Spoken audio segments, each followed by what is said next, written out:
विधान सभा का एक इतिहासक एक दिना सैशन जो विशेष तौर पर पवित्र नगरी श्री आनंदपुर साहब विखे बुलाया गया। श्री गुरु तेग बहादुर जी के 350 साला शहीदी समागम चल रहे ने। उस सिलसिले दे विच ही अज श्री गुरु तेग बहादुर जी के बलिदान नूं विस्तार सहित सारे विधायकों ने, सारे पवित्र मुकद्दस हाउस के मैंबरां ने विचारिया, सजदा किया, नतमस्तक किया अपने अपने तरीके नाल। और पहली बार होया इतिहास दे विच कि विधान सभा चल के गुरु साहब के चरणों च श्री आनंदपुर साहब विखे आई तो उहदा मकसद गुरु साहब नूं उन्हां दे बलिदान नूं नतमस्तक होना, उन्हां दी कुर्बानी नूं याद करना, आने वाली पीढ़ियां तक उन्हां नूं पहुंचाउणा ते बहुत इतिहासक फैसलों की उड़ीक सी। बड़े चिरां तो मैं उदों छोटा जिहा हुंदा सी जदों तो ये मंग चली आउंदी सी। 3 तख्त जिहड़े ने वो पंजाब की इस पवित्र धरती ते मौजूद ने। श्री अकाल तख्त साहब जो अमृतसर साहब विखे, तख्त श्री केसगढ़ साहब जिस धरती ते आपां इस वक्त खड़े हैं आनंदपुर साहब विखे, ते तख्त श्री दमदमा साहब तलवंडी साबो विखे। 2 तख्त जिहड़े पंजाब तो बाहर ने, जिन्हां च तख्त श्री पटना साहब ते तख्त श्री हजूर साहब। सो 3 तख्तां नूं अज एक इतिहासक फैसले राहीं पवित्र शहर का दर्जा जिहड़ा सर्वसम्मति दे नाल एक मता पास करके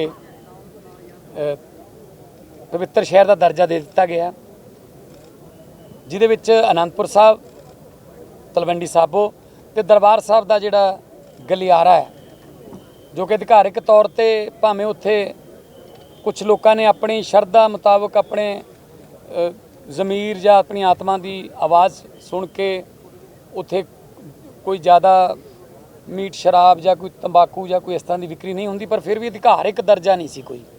सो अधिकारिक तौर पर गलियारे का जिहड़ा एरिया जिन्हों वाल सिटी भी कह दिंदे ओह ते तलवंडी साबो ते आनंदपुर साहब, सो तीनों तख्तां दा जिहड़ा अज असी पवित्र शहर का दर्जा जिहड़ा उहनूं देण दा सुभाग प्राप्त कर रहे हैं,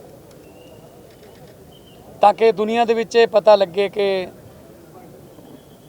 देखो उन्हां कोल एक वैटिकन सिटी है, उन्होंने पूरी दुनिया दे विच उहनूं एक सिटी नूं फैलाया होया। साडे कोल तां पैर पैर ते वैटिकन है, साडे कोल पैर पैर ते कुर्बानियां ने साडियां।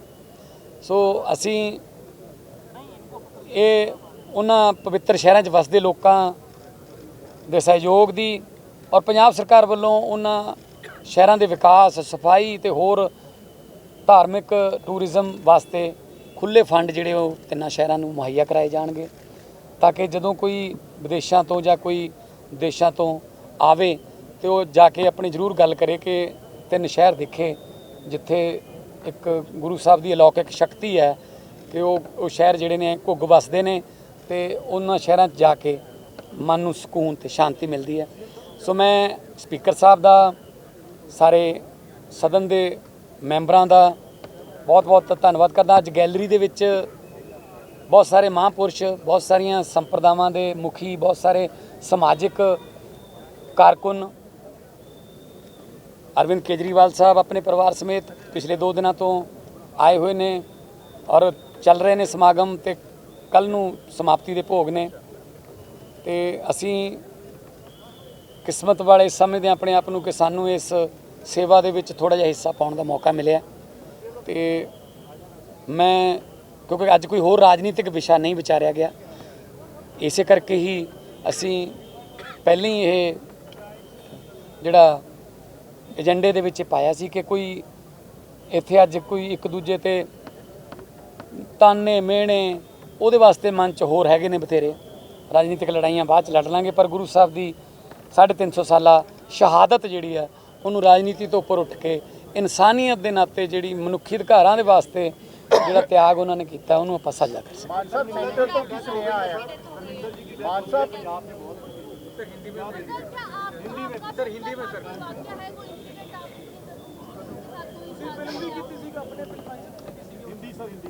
मुझे अभी आपकी वजह से मुझे पता चला है कि पंजाबी जो जिन्होंने बॉलीवुड में बहुत बड़े नाम कमाए उनमें से धर्म जी, प्यार से धर्म जी बोलते थे, वो आज इस दुनिया में नहीं रहे। परमात्मा उनकी आत्मा को शांति दे। उन्होंने एक छोटे से गांव से उठकर जिस बड़ी इंडस्ट्री में जहाँ बड़ी मुश्किल से पाँव जमाने पड़ते हैं, वहाँ जाके फुटपाथ पर रह के मेरे साथ बहुत सी यादें उनकी जुड़ी हुई हैं। मेरे बड़े अच्छे, वैसे तो मेरे फादर फिगर में, लेकिन मेरे साथ दोस्तों के जैसे ही रहते थे। हमने एक दो पिक्चरों में इकट्ठे काम भी किया था और